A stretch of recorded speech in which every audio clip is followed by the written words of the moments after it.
Hi, I'm Jasper. I will show you how to control the heating system in a camper, what are the most common problems and how you can find solutions for them. Here we have the control panel of the heating system. We have two rings, one outer ring and one inner ring. The outer ring is to control the mechanics, so which heating you want to activate. If you turn it up to 40 or 60 degrees, it's only for the boiler.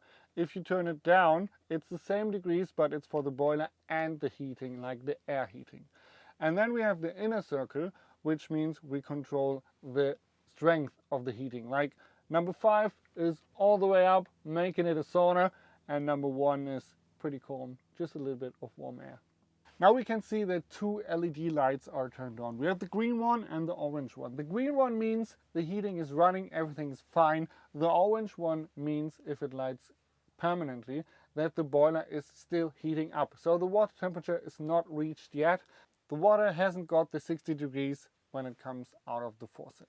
If you don't get any warm water or warm air, one of the most common reasons is that the gas don't reach the heating system.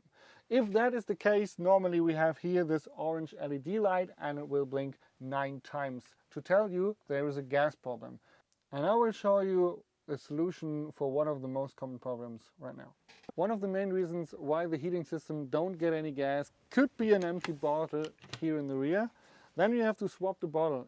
If you want further information about swapping gas bottles or the whole gas system in the car, we have made another video for you. So here we have the main gas switch for the oven and for the heating system. And if we have the problem that there is no gas, we should clear that they are turned on. Another common option why the heating system is not working is this little safety switch here. Here is the window, and under this window there is the exhaust pipe of the heating system. And if this window is open, this little shift here deactivates the heating. So make sure to keep this window closed and everything is fine. Little insider tip, if you had a problem with this switch or the gas bottles or the main gas switch, make sure to reset the heating system so it will turn on again.